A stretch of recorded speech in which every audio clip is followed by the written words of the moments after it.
it's Our Miss Brooks, starring Eve Arden.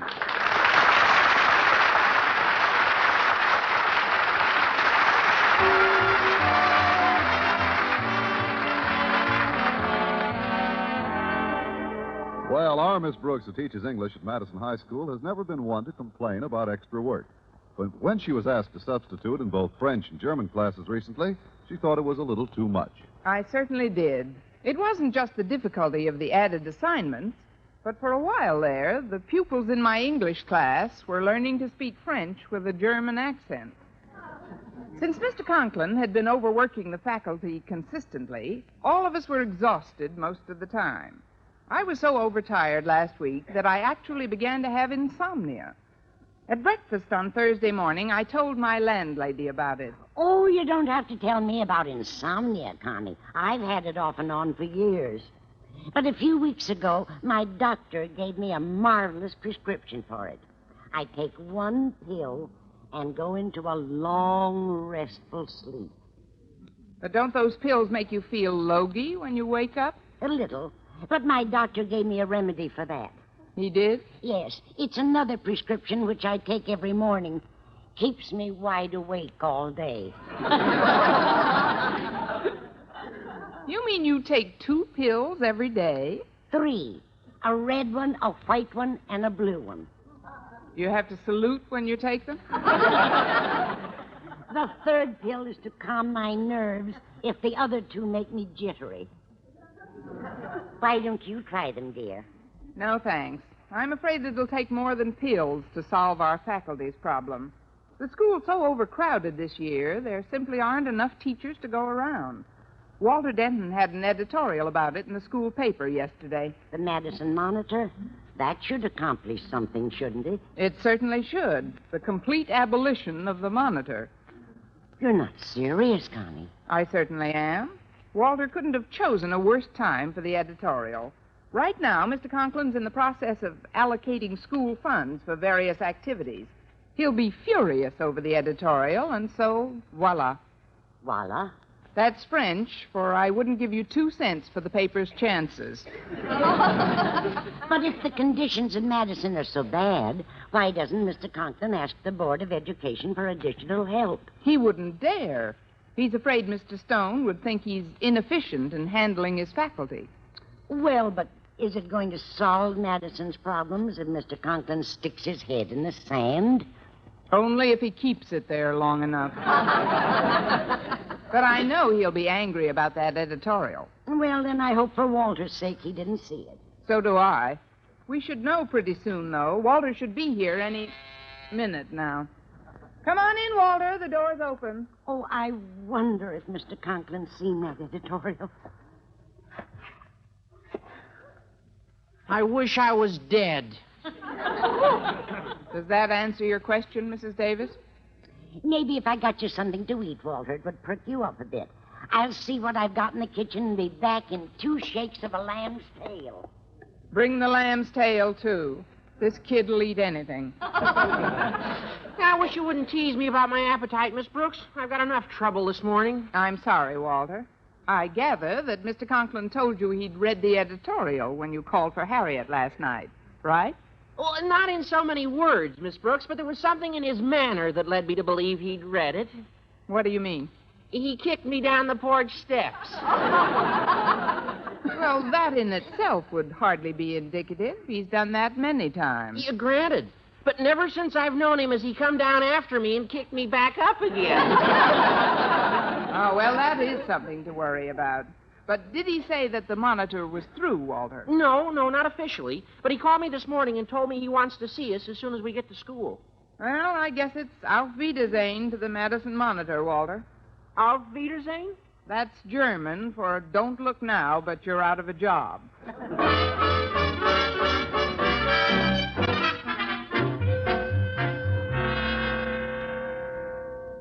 And now then, I suppose you realize why I've requested you, Miss Brooks, and you, Denton, to appear in my office? Yes, sir, but Mr. Stone has read yesterday's editorial, and he's coming over this afternoon to see if there's any truth to the fantastic allegations that mine is an overtired faculty.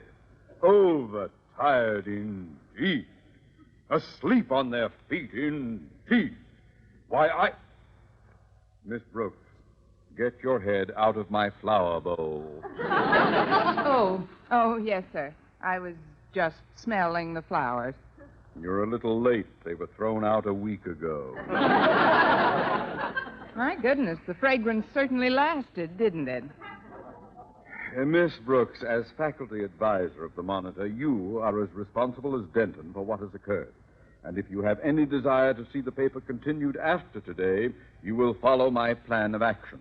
What's that, Mr. Conklin? What kind of a plan are you cooking up, Chief? Boy, when you get that little old head of yours working, I'll... Oh, shut up!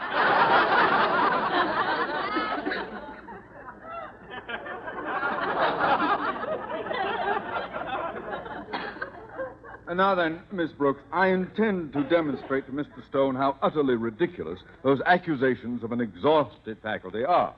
I intend to show... Miss Brooks, get your head off my desk. Oh, pardon me, sir. I thought I saw a speck of dust.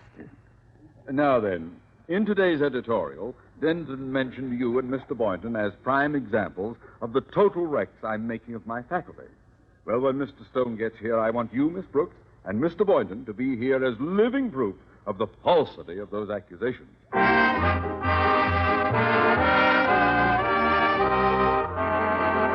Well, although he was as fatigued as the rest of our faculty, I knew that Mr. Boynton was vitally concerned with preserving the Madison Monitor. So at lunch in the school cafeteria, I related all the events of the morning. When I got to the part where Mr. Conklin threatened to abolish the school paper, Mr. Boynton's reaction was one of extreme and violent indignation. That's a very interesting comment, Mr. Boynton. Anything else?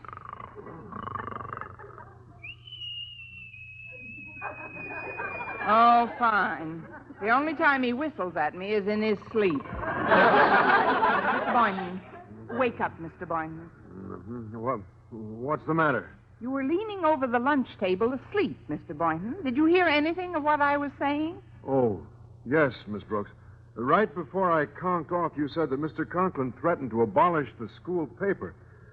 Oh, we simply can't let that happen. Monitor's one of the most vital institutions in student life. Yes, but unless we can prove to the head of our Board of Education that there's no validity to Walter's editorials, the paper is through. Yes, but how can we prove that when the faculty actually is exhausted? Well, since you and I were the total wrecks mentioned in today's editorial, when Mr. Stone arrives this afternoon, we're supposed to appear before him fresh as daisies. Hi, Miss Brooks. Hello, Mr. Boynton. Hello, Harriet. I hope I didn't interrupt you two in the middle of something. No, but you're holding the right thought. Daddy said to tell you that Mr. Stone would arrive in his office at 3 o'clock this afternoon, and he wants you both there at 3:05. He said to be sure to tell you he wants you there with bells on. That's probably the only thing that would keep us awake. Miss Brooks, you've simply got to appear alert this afternoon. The existence of the Monitor depends on it. We know that, Harriet. But the way we both feel now, it seems hopeless. Not yet, Mr. Boynton. Maybe we can think of a way to keep awake. Well, let's see. Well, the only thing I can think of is to keep pinching each other. Why, Mr. Boynton, what a wonderful idea.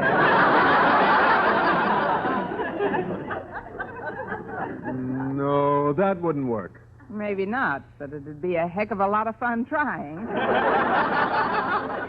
Wait a minute. I just remembered something. What, Miss Brooks? Mrs. Davis has a doctor's prescription that she takes every morning. She says it keeps her alert all day. I'll call her and tell her to bring some pills down at once. That sounds feasible.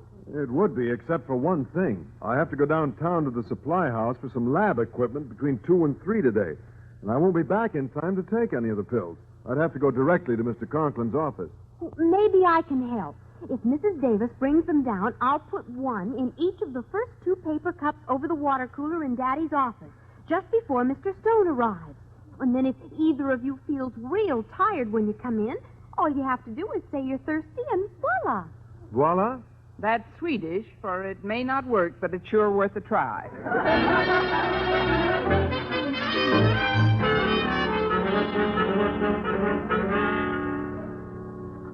I'm so certainly glad I got here in time, Connie. So am I, Mrs. Davis. It's almost 2 o'clock now, and I wanted to be sure I saw Harriet before her next class. Well, I rushed down here as soon as I got your phone call.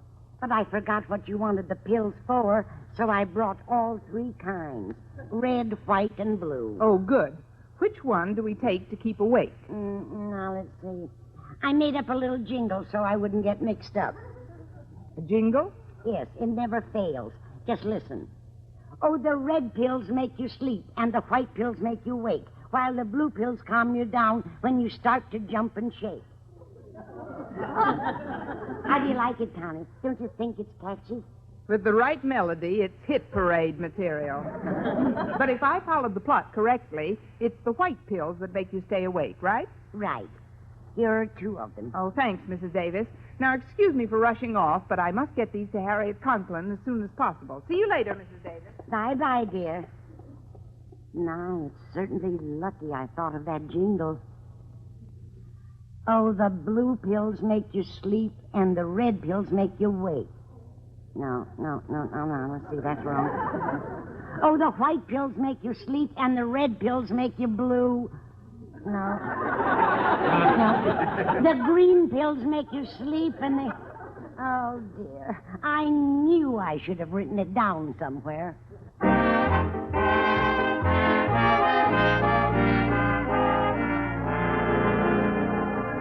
Well, after Harriet placed the wake-up pills and the paper cups over the water cooler in Mr. Conklin's office, I was quite confident as I approached his sanctorum late that afternoon. Come in. Come in, Miss Brooks. We've been expecting you. Now you see, Mr. Stone, how wide awake and alert she looks. Not a word of truth in those editorials. I'll be the judge of that, Osgood. How are you feeling, Miss Brooks? Oh, fine, sir, but isn't it awfully stuffy in here? Don't you notice it, sir? I'm just roasting. I can't remember when I've been so warm. The warmer I get, the more thirsty I get. It's the funniest thing, but I've been that way ever since I was a little girl. Whenever I'd play and get overheated, I couldn't wait until I had a nice cool drink of Well, water. for heaven's sake, take a drink, Miss Brooks. Just because you're thirsty is no reason to deliver Portia's speech from the Merchant of Venice. Yes, sir. Excuse me, Mr. Stone. Oh, go right ahead, Miss Brooks.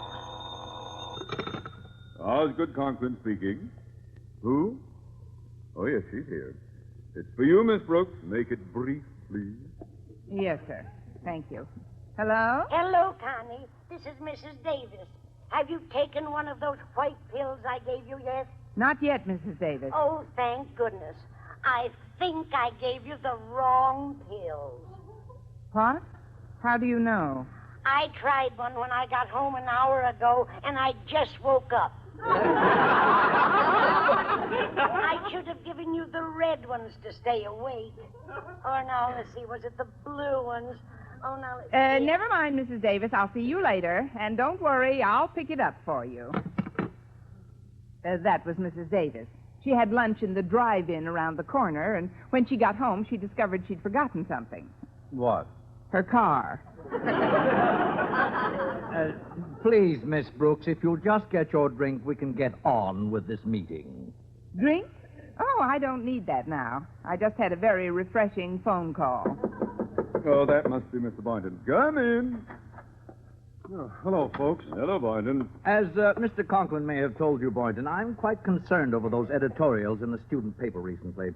Now, I don't want the teachers in my school system driven to the point of exhaustion. If this condition exists, it means one of two things. Either Madison needs more teachers, or it's a case of colossal mismanagement. Mismanagement? But you can see for yourself, Mr. Stone. These are the teachers mentioned in today's editorial, and they're completely fresh, as vivacious as newborn babes. Boynton, in your own words, suppose you tell Mr. Stone just how wide awake you feel. Yes, sir. In a minute. Pardon me for mentioning it, but isn't it a little stuffy in here? Stuffy? Please, Mr. Boynton, that's no way to speak about Mr. Conklin and Mr. Stone. I mean, it seems sort of warm in here. It's the funniest thing. The warmer I get, the more thirsty I become. It's been that way ever since I was a little boy. Whenever I'd play and get overheated... Cut. We've had the Porsche bit. Besides, it's quite cool in here, actually. In fact. 2 minutes ago, you said you were roasting, Miss Brooks. Well, that's a woman for you, always changing what's left of my mind. If you don't mind, Mr. Conklin, I'd like a glass of water. After the pitcher you drank just before you came in here? What pitcher? I haven't had a drink since lunchtime. I'll only be a second.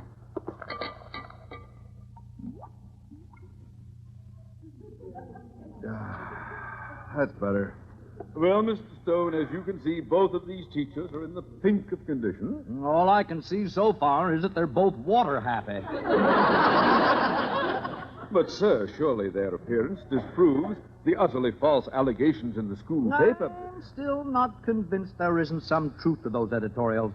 And as long as I have the two of you in here, I'm going to ask you a direct question, and I want a direct answer.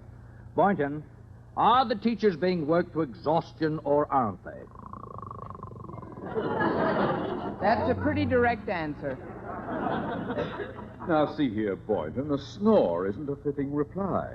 Please sit up and tell Mr. Stone what he wants to know. That you're perfectly fresh and ready to... A snore isn't a fitting reply! Boynton, wake up this instant! Yes, sir. What is it? It's hotter in here now than it was before. That's what it is. It's the heat. Yes, the heat. That's right, it's the heat. Thank you, little Sir Echo. I know that once Mr. Boynton gets outside the door, he'll be all right. He's just faint from lack of air. Come on, Mr. Boynton. Yes, Miss Brooks. There, out you go, Mr. Boynton. There, you see, Mr. Stone? Once he got outside, he was fine. Not a bit sleepy. So, Osgood, there wasn't a word of truth in those editorials. No one's exhausted. The entire faculty's bright-eyed and well-rested. Well, perhaps Mr. Boynton was a little tired today, but as for Miss Brooks and me and the rest of the faculty, we're chipper as birds. Right, Miss Brooks? I'd like to fly away right now. All this talking has made me a bit dry. If you'll excuse me for a moment, sir. I'd like to get a drink of water. Water? Oh, really, Mr. Conklin, water is the last thing you should drink. You know what it does to you. What it does to him? What harm is a drink of water? Well, some men can take it or leave it alone, but others... One is too many and 1,000 isn't enough. Miss Brooks, what on earth are you babbling about? Now, get out of the way. All right, sir. Bye now.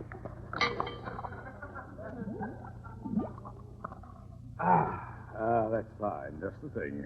Well, Osgood, perhaps I was a little hasty in my judgment. You're quite right when you say you can't judge an entire faculty on the basis of one teacher. Particularly when you and Miss Brooks... Osgood? What are you staring at? I told you that water was dynamite. Osgood, you're not going to sleep too, are you? No, Mr. I'm wide awake. Wide awake. And when you take his head out of the inkwell, he'll prove it. So, everything I suspect is true, Miss Brooks. Please, Mr. Stone, you mustn't judge Mr. Conklin too harshly. You really don't know all the facts, sir. I know enough to see that if the principal himself is this tired, it's not a matter of mismanagement. It's just plain overwork. The first chance I get, I'm going to the Board of Education with a recommendation for additional teachers for this school. What? Well, how do you like that? All the principal has to do is to go to sleep and voila. Voila? That's Japanese for I wish I knew where he keeps his horseshoe. Our Miss Brooks, starring Eve Arden, was produced and directed by Larry Burns, written by Arthur Arlsberg and Al Lewis with the music of Lud Bluskin. Mr. Conklin was played by Gail Gordon. This program came to you from the Frankfurt studios of the American Forces Network Europe and was prepared for rebroadcast over this network by specialist Rich Kuhlman.